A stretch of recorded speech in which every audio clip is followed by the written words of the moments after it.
கர்த்தராகிய இயேசு கிறிஸ்துவின் நாமத்தினால் உங்கள் யாவரை நான் வாழ்த்துகிறேன். இன்றைய ஆராதனை தியானத்திற்கென்று தெரிந்து கொண்ட வேத பகுதி 2 கொரிந்தியர் 8ஆம் அதிகாரம் அதில் 9ஆம் வசனம். 2 கொரிந்தியர் 8ஆம் அதிகாரம் அதில் 9ஆம் வசனம். நம்முடைய கர்த்தராகிய இயேசு கிறிஸ்துவின் கிருபையை அறிந்திருக்கிறீர்களே, அவர் ஐஸ்வர்யம் உள்ளவராய் இருந்தும் நீங்கள் அவருடைய தரித்திரத்தினாலே ஐஸ்வர்யவான்களாகும்படிக்கு உங்கள் நிமித்தம் தரித்திரர் ஆனாரே. அப்போஸ்தலனாகிய பவுல் இந்த இடத்திலே கொரிந்து சபைக்கு கூறும்போது,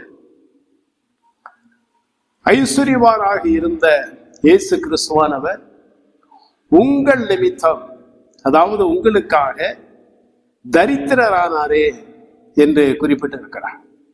இயேசு கிறிஸ்துவானவர் ஐஸ்வர்யம் உள்ளவராக இருந்தவர், அவர் தரித்திரரானார். ஐஸ்வர்யம் உள்ளவராக இருந்தார் என்று சொல்லும் போது ஏராளமான சொத்துக்கள் அவருக்கு இருந்ததா? அவர் இந்த மனு உலகத்திலே பிறந்த போது ஏராளமான சொத்துக்களை பெற்றோர்கள் சம்பாதித்து வைத்திருந்தார்களா, அல்லது அவர் உழைத்து சம்பாதித்து வைத்து அவை எல்லாவற்றையும் சபைகளுக்கு கொடுத்து சென்றாரா? அந்த அர்த்தத்தில் இந்த இடத்திலே பவுல் கூறவில்லை. அப்படியானால் இயேசு கிறிஸ்துவானவர் எதிலே ஐஸ்வர்யம் உள்ளவராக இருந்தார், எதிலே அவர் தரித்திரரானார் என்பதை சுருக்கமாக தெளிவாக பார்த்து தேவனுக்கு நன்றி செலுத்தி ஆராதிக்கவிருக்கிறோம். கர்த்தராகிய இயேசு கிறிஸ்துவானவர் இந்த உலகத்திலே மனு அவதாரம் எடுத்து வந்த தேவன் என்பது நாம் அனைவரும் அறிந்த ஒன்று. நம் எல்லாருக்கும் தெரிந்திருக்கிறது, அதில் சந்தேகம் இல்லை. அப்படியானால் அவர் எதிலே ஐஸ்வர்யம் உள்ளவராக இருந்தார் என்று நாம் பார்ப்போமானால், பிலிப்பியருக்கு எழுதின நிருபம், அப்போஸ்தலனாகிய பவுல் பிலிப்பியருக்கு எழுதின நிருபம் 2ஆம் அதிகாரத்தை நாம் வாசிக்கும் போது பவுல் இங்கே தெளிவாக குறிப்பிட்டிருக்கிறார். இங்கே என்ன கூறி இருக்கிறார் என்றால், அவர் தேவனுடைய ரூபமாயிருந்தும், யார்? இயேசு கிறிஸ்து. அவர் தேவனுடைய ரூபமாயிருந்தும் தேவனுக்கு சமமாய் இருப்பதை கொள்ளையாடின பொருளாக எண்ணாமல் தம்மைத்தாமே வெறுமையாக்கி அடிமையின் ரூபம் எடுத்து மனுஷர் சாயலானார். அவர் மனுஷ ரூபமாய் காணப்பட்டு மரண பரியந்தம், அதாவது சிலுவையின் மரண பரியந்தமும் கீழ்ப்படிந்தவராகி தம்மை தாமே தாழ்த்தினார் என்று தெளிவாக கூறி வைத்திருக்கிறார். அப்படியானால் இயேசு கிறிஸ்துவானவர் எதிலே ஐஸ்வர்யம் உடையவராக இருந்தார்? தெய்வீகத்தில், தெய்வீக தன்மையில் அவர் ஐஸ்வர்யம் உள்ளவராக இருந்தார். பரிசுத்தத்திலே, மகத்துவத்திலே, மேன்மையிலே, வல்லமையிலே, எல்லாவற்றிலும் சொல்லிக்கொண்டே போகலாம். அவர் எல்லாவற்றிலும் ஐஸ்வர்யம் உடையவராக இருந்தார். ஐஸ்வர்யவானுக்கும் தரித்திரனுக்கும் உள்ள வித்தியாசம் என்ன? ஐஸ்வர்யம் என்றால் குறைவற்ற நிலை, தரித்திரம் என்றால் குறைவான நிலை, குறைவுடைய ஒரு நிலை என்று சொல்லலாம், தேவை உடைய ஒரு நிலை. ஐஸ்வர்யவான்கள் எப்பொழுதுமே நிறைவுள்ளவர்களாக இருப்பார்கள். ஆனால் தரித்திரர் அப்படி அல்ல. எல்லாவற்றிலும் குறைவுபட்டு தங்களுடைய தேவைகளை தேடிக்கொண்டே இருப்பார்கள். அதாவது பெருமையானவர்கள் என்று சொல்லலாம். சரியான விளக்கம் தரித்திரருக்கு வெறுமையானவர்கள். ஐஸ்வர்யவான்களுக்கு என்ன சொல்லலாம்? நிறைவானவர்கள், நிறைவை பெற்றவர்கள். தேவாதி தேவன், அவர் சகலத்திலும் பரிபூரணமானவர், அவரில் குறை இல்லை. ஏனென்றால் யாவற்றையும் சிருஷ்டித்தவர் தேவன். அப்படி இருக்கும்போது அவர் தரித்திரம் உடையவராக காணப்படுவதற்கு ஒருபோது வாய்ப்பில்லை. ஆகவே தேவன் அவருடைய தெய்வீக தன்மையிலே ஐஸ்வர்யம் உள்ளவராக இருந்தார். அவரை சுற்றிலும் மகிமை பிரகாசித்தது. தேவ தூதர்கள் எப்போதும் அவரை துதித்துக் கொண்டிருந்தார்கள். அப்படிப்பட்ட தேவன் இந்த உலகத்திலே மனு அவதாரம் எடுத்து மனுஷ ரூபமாய் காணப்பட்டு அடிமையின் ரூபம் எடுத்து இந்த உலகத்திற்கு வந்தார் என்று இங்கே பவுல் கூறுகிறார். அந்த 7வது வசனத்திலே முதல் பகுதி தம்மைத்தாமே வெறுமையாக்கி. அப்ப வெறுமை என்றால் ஒன்றுமில்லாதவராக, எது இல்லாதவராக, மகிமையை இழந்தவராக, தேவனுக்கே உரிய அந்த மகிமையை இழந்தவராக, அந்த மேன்மையை இழந்தவராக இந்த உலகத்திற்கு கடந்து வந்தார். இதைத்தான் பவுல் கூறும்போது உங்கள் நிமித்தம் அவர் தரித்திரரானாரே. இந்த உலகத்திலே தேவன் ஐஸ்வர்யத்தை கொடுப்பதற்காக தமது குமாரனை அனுப்பவில்லை. இயேசு கிறிஸ்துவானவர் இந்த உலகத்திலே வந்ததின் நோக்கம் பாவிகளை ரட்சிக்க, பாவிகளுக்காக ஜீவனை கொடுக்க, ஆவிக்குரிய ஆசீர்வாதத்தை கொடுப்பதற்காகத்தான் இந்த உலகத்திற்கு வந்தார் என்று வேதம் கூறுகிறது. இந்த உலகத்தில் உள்ள மனிதர்கள் இயேசு கிறிஸ்துவை விசுவாசிப்பதினால், அப்படி விசுவாசிப்பவர்களை செல்வந்தர்களாக ஐஸ்வர்யவான்களாக இயேசு மாற்றுகிறார் என்று வேதம் சொல்லவில்லை. இயேசு அதற்காக வரவில்லை. இயேசு கிறிஸ்துவானவர் இந்த உலகத்திற்கு வந்தது உங்களையும் என்னையும் ஐஸ்வர்யவான்களாய் மாற்றுவதற்காக தரித்திரமானார். எல்லாவற்றையும் இழந்த பூமிக்கு வந்தார். மகிமையை இழந்த பூமிக்கு வந்தார். அடிமையின் ரூபம் எடுத்து வந்தார். அவர் அடிமை அல்ல, அவர் ராஜாதி ராஜா, கர்த்தாதி கர்த்தர்.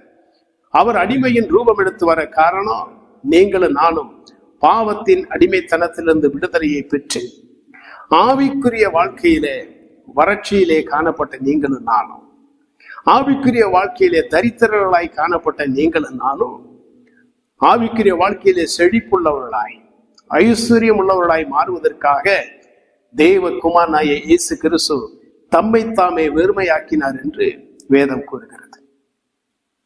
நாம் அனைவரும் அறிந்தபடி ஜான் பென்னிகுக் என்கிற ஒரு மனிதர் இந்த தமிழகத்திலே வாழ்ந்தார். சற்று நாட்கள், சில ஆண்டுகள் இந்த மண்ணிலே வாழ்ந்தார். இந்த ஜான் பென்னிகுக் என்பவர் இங்கிலாந்து நாட்டை சார்ந்தவர். இவர் அந்த நாட்களிலே காணப்பட்ட இங்கிலாந்தின் அரசாட்சி காலத்திலே இந்த இந்திய தேசத்திற்கு கடந்து வந்து இராணுவத்திலே பொறியாளராக பொதுப்பணி துறையிலே பணியாற்றியவர் தான் இந்த ஜான் பென்னிகுக். இவர் ஒரு முறை தேனி மாவட்டத்திற்கு கடந்து வந்து பார்க்கும்போது இந்த வைகை ஆற்று படுகை, இந்த வைகை கரை முழுவதும் தமிழகத்தின் 5 மாவட்டங்கள் எப்படி இருந்தது? மிகவும் வறுமையாக இருந்தது, வறட்சியாக காணப்பட்டது. மழை பெய்தாத்தான் உண்டு, மழை இல்லை என்றால் குடிப்பதற்கு தண்ணீர் கூட இல்லை. அப்படிப்பட்ட ஒரு அவலமான ஒரு நிலைமை. எல்லா மனிதர்களும் இந்த 5 மாவட்டங்கள், தேனி, திண்டுக்கல், மதுரை, ராமநாதபுரம், சிவகங்கை, இப்படி 5 மாவட்டங்களிலே வாழ்ந்த மனிதர்கள் மிக மிக தரித்திரமுடையவர்களாய் காணப்பட்டார்கள். பூமிக்குரிய காரியத்திலே தரித்திரமுடையவர்களாய் காணப்பட்டார்கள். தண்ணீர் இல்லை, விவசாயத்திற்கு தண்ணீர் இல்லை, எங்கு பார்த்தாலும் வறட்சி.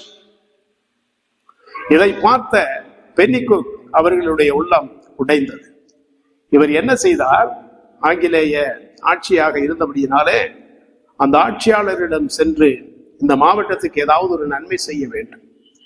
மேற்கு தொடர்ச்சி மலையிலே பெய்யக்கூடிய அந்த மழை தண்ணீர் வீணாக சென்று கடலிலே, கேரளாவிலே காணப்படுகிற கடலிலே கலந்து விடுகிறது, வீணாக போய்விடுகிறது. அந்த தண்ணீரை எப்படியாவது தமிழகத்திற்கு திருப்பி கொண்டு வருவோமானால் 5 மாவட்டங்கள் செழிப்படையும் என்று ஆலோசனை சொன்னார். இதையும் அந்த அரசாங்கம் ஏற்றுக்கொண்டு இராணுவத்தின் பொதுப்பணித்துறை இந்த கட்டுமான பணியை ஆரம்பித்தது.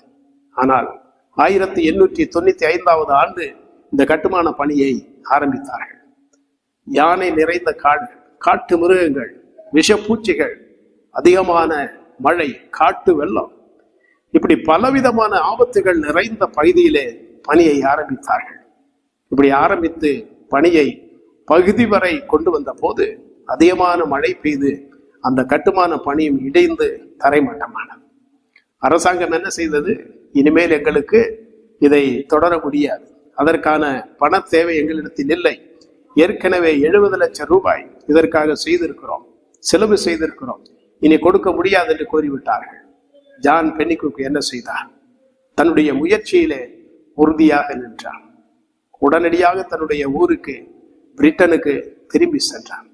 பிரிட்டனிலே மிகப்பெரிய ஐஸ்வர்யவான்கள், செல்வந்தர்கள் வாழுகிற பகுதியில் தான் இவர் வசிக்கிற வீடு காணப்பட்டது.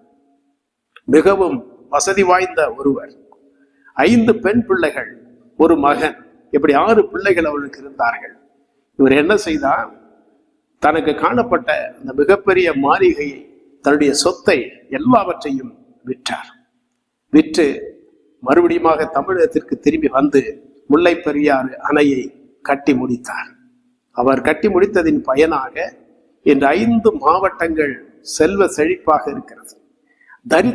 தரித்திரத்திலே இருந்த அநேக ஜனங்கள் இந்த நாட்களிலே ஐஸ்வர்யவான்களாக காணப்படுகிறார்கள். காரணம், விவசாயத்தின் மூலமாக. விசேஷமாக தேனி மாவட்டத்தை வந்து பார்ப்போமானால் எங்கு திரும்பினாலும் பசுமையாக இருக்கும். அதற்கு காரணம் என்ன? தரித்திரமான நிலைமையில் இருந்த இந்த பகுதியை அந்த ஜான் பென்னிகுக் அவருடைய தியாகமானது பசுமையாக மாற்றியது, செல்வ செழிப்பாக மாற்றியது. அவருக்கு இருந்த 5 பெண் பிள்ளைகளிலே 3 பிள்ளைகளுக்கு திருமணம் ஆகாமையே, வாரிசு உருவாகாமலேயே தங்களுடைய நாட்களை கழித்து மரித்து போனார்கள்.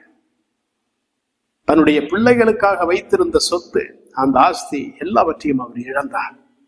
முல்லை பெரியார் அணையை கட்டுவதற்காக அவருடைய குடும்பமானது தரித்திரத்தை சந்தித்தது.